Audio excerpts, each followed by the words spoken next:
दोस्तों, हिंदी रीडिंग के आज के इस वीडियो में आपके साथ शेयर कर रही हूँ किशोरी लाल गोस्वामी की कहानी इंदुमती। ये इसका पहला हिस्सा है। इंदुमती अपने बूढ़े पिता का मतलब है वालिद, बाप के साथ विंध्याचल के घने जंगल में रहती थी। जब से उसके पिता वहां पर कुटी यानी झोपड़ी बनाकर रहने लगे, तब से वो बराबर उन्हीं के साथ रही। ना जंगल के बाहर निकली, ना किसी दूसरे का मुंह देख सकी।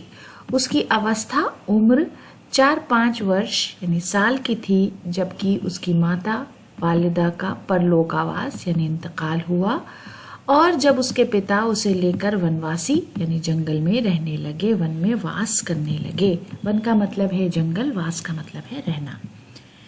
जब से वो समझने योग्य यानी काबिल हुई, तब से नाना प्रकार के यानी अनवा व अक़साम के बनेले पशु पक्षियों, पशु कहते हैं जानवर को और पक्षी कहते हैं चिड़ियों को, वृक्षावलियों यानी पेड़ पौधों,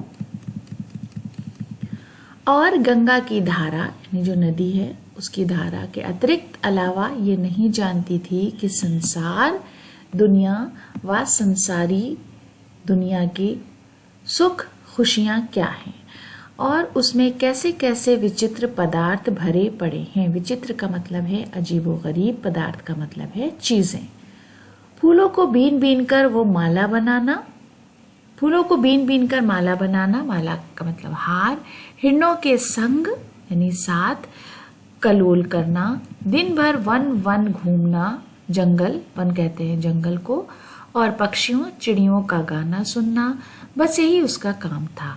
वो ये भी नहीं जानती थी कि मेरे बूढ़े पिता यानी वालिद के अतिरिक्त अलावा और भी कोई मनुष्य यानी इंसान संसार दुनिया में है। एक दिन वो नदी में अपनी परछाई देखकर बड़ी मोहित हुई यानी बड़ी खुश हुई, उस पर आशिक हो गई। पर जब उसने जाना कि ये मेरी परछाई है तो बहुत लज्जित यानी शर्मिंदा हुई। यहाँ तक कि उस दिन से फिर कभी उसने नदी में अपना मुख चेहरा नहीं निहारा, नहीं देखा। गर्मी की ऋतु यानी मौसम, दोपहर का समय वक्त, जबकि उसके पिता वालिद अपनी कुटी झोपड़ी में बैठे हुए गीता की पुस्तक देख रहे थे। पुस्तक का मतलब है किताब।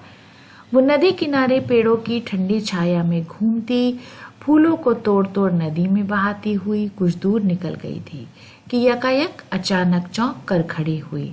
उसने एक ऐसी वस्तु यानी चीज देखी जिसका उसे स्वप्न में भी ध्यान ना था। ख्वाब, स्वप्न का मतलब है ख्वाब, और जिसके देखने से उसकी आश्चर्य यानी हैरानी की कोई सीमा नहीं रही।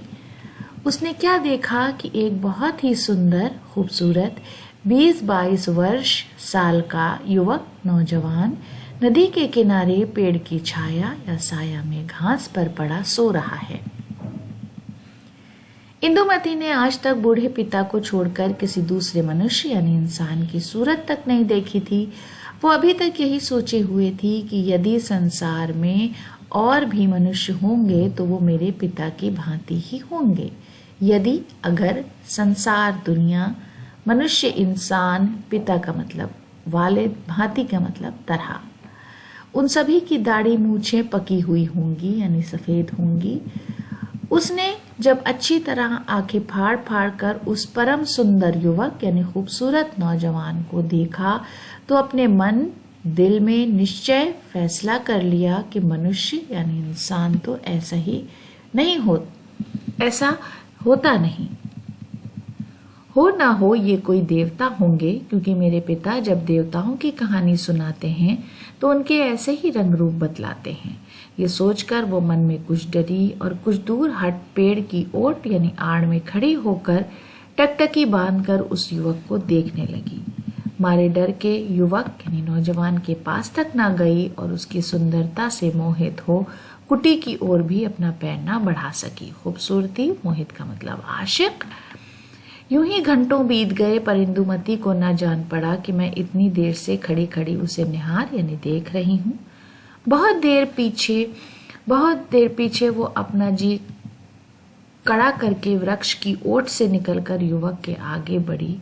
दो ही चार डग कदम चली होगी कि यकायक अचानक युवक की नींद खुल गई और उसने अपने सामने एक परम सुंदरी यानी बेहद खूबसूरत देवी मूर्ति यानी देवी की तरह देवी मूर्ति को देखा, जिसके देखने से उसके आश्चर्य की सीमा न रही। आश्चर्य का मतलब है हैरानी।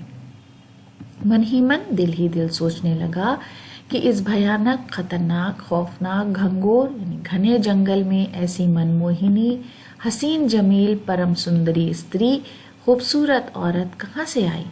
ऐसा रंग रूप तो बड़े बड़े राजाओं के रानीवास यानी बेगमात के महल में भी दुर्लभ मुश्किल है। सो इस वन जंगल में कहाँ से आया? या तो मैं स्वप्न ख्वाब में स्वर्ग जन्नत की सैर करता होऊंगा, या किसी देव कन्या, हूर या वन देवी, वन का मतलब है जंगल, वन की देवी, जंगल की देवी ने मुझे छलने के लिए, धोखा देने के लिए दर्शन दीदार दिया होगा। यही सब सोच विचार ख्याल करता हुआ वो भी पड़ा पड़ा इंदुमती की ओर निहारने लगा। तो दोस्तों, आज का हिंदी रीडिंग का वीडियो यहीं पर ख़त्म करते हैं। अगले वीडियो में इसका अगला हिस्सा आपके साथ शेयर करूंगी। वीडियो देखने के लिए बहुत बहुत शुक्रिया।